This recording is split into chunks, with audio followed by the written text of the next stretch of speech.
صباح الخير صف الأول، شلونكم حبايبي؟ كل عام وانتم بألف خير، يا رب الصحة والسلامة للجميع. نكمل دروسنا ومواضيعنا.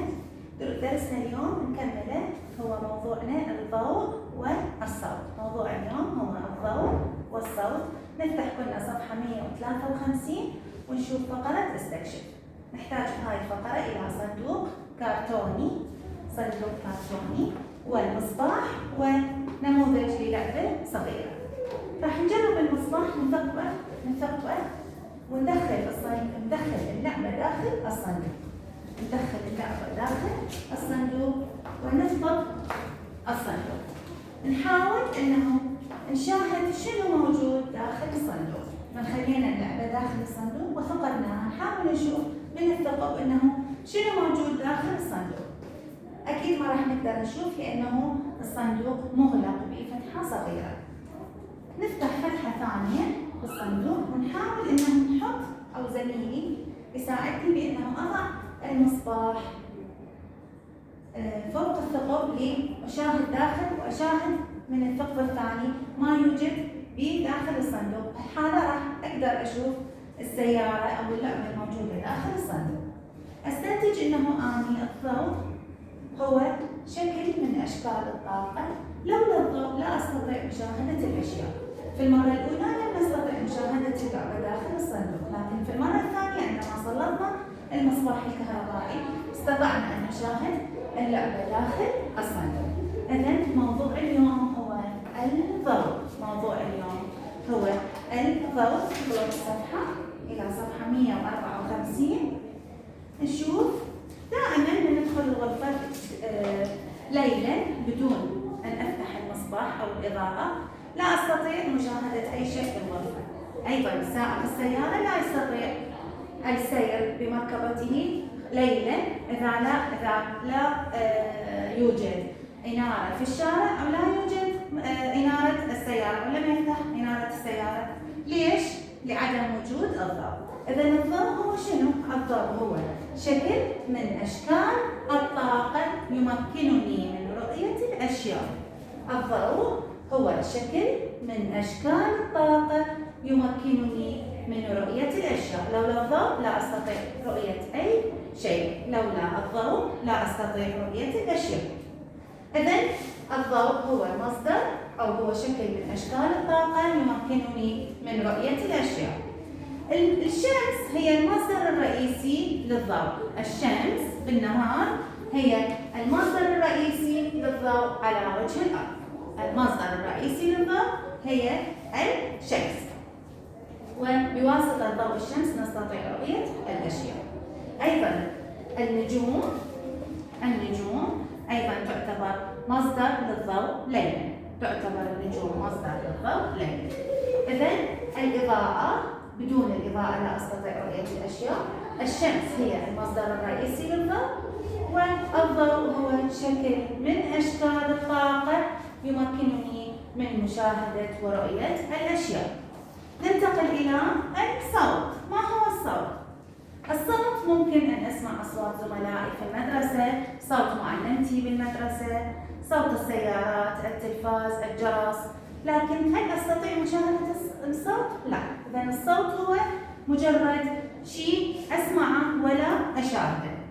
الصوت هو أيضا شكل من أشكال الطاقة. لا أستطيع مشاهدته لكنني أستطيع أن أميز الأشياء من خلاله وأسمع الأشياء من خلاله. الصوت تختلف الأصوات. كل الأشياء لها أصوات. الحيوانات لها أصوات، الآلات لها أصوات، لكن تختلف الأصوات في شكل من آلة إلى أخرى أو من جهاز إلى آخر أو من شيء إلى آخر. تختلف الأصوات. مثلا صوت البلبل يكون صوته جميل، يختلف عن صوت الحفارة، يختلف عن صوت الحفارة المزعج. أو صوت الجرس يمكن أن أميز صوت الجرس اللي يختلف عن صوت مثلا الإسعاف. يختلف صوت الإسعاف عن الجرس. ممكن أن أميز الأصوات من خلال سماعها، وأعرف أنه الجرس هو بداية أو نهاية الحصة الدراسية. أو مثلا أعرف أنه الإسعاف هناك شخص يحتاج إلى المساعدة. إذن هناك أصوات تنبهني، الأصوات الصوت ينبهني، يساعدني أنه أميز الأشياء، الصوت لا أشاهده ولا أراه لكن يساعدني أنه أفهم الأشياء وأسمعها. مثلا عندما أسمع صوت الرعد أتوقع بنزول المطر. إذن الصوت هو شكل من أشكال الطاقة لا يمكنني أن أشاهده ولكن أسمعه. الصوت هو شكل من أشكال الطاقة لا يمكن مشاهدته ولكن يمكن سماعه وتمييز الأشياء من خلاله. كيف يحدث الصوت؟ صفحة 156. كيف يحدث الصوت؟ الصوت يحدث نتيجة اهتزازات. الصوت يحدث نتيجة اهتزازات. مثلا عندما يقرأ الطبل يقرأ، فإن غشاء الطبل سوف يتحرك ويهتز. هذا الاهتزاز سوف يولد لي الصوت. إذن الصوت هو ينتج من اهتزاز الشيء. عندما يقرأ الطبل فإن غشاء الطبل سوف يهتز وبذلك يسبب لي الصوت. إذن الصوت هو ينتج من اهتزاز الشيء. ما هو الاهتزاز؟ الاهتزاز هو حركة الشيء إلى الأمام وإلى الخلف. هذه الحركة إلى الأمام وإلى الخلف هي التي تنتج أو تصدر للصوت. إذن الصوت كيف يحدث الصوت؟ يحدث الصوت نتيجة اهتزاز الشيء. يحدث الصوت نتيجة اهتزاز الشيء. إذن والصوت المنخفض يحدث نتيجة الاهتزاز البطيء.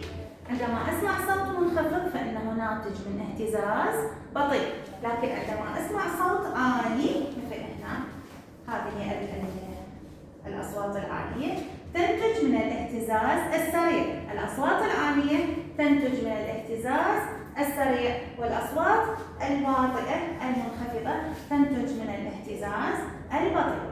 إذن نتيجة الصوت بصورة عامة هو من الاهتزاز. ما هو الاهتزاز؟ هو حركة الشيء إلى الأمام والخلف. إذا كان الاهتزاز بطيء فيكون الصوت منخفض. إذا كان الاهتزاز سريع يكون الصوت عالي. هنا نقرأ الصورة. ما هي الأشياء التي تصدر صوتا؟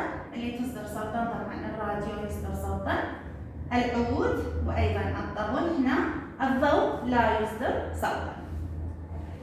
وصلنا إلى نهاية الدرس. مراجعة الدرس إن شاء الله تجيكم مع الملخص. شكرا لكم طلابي حبايبي.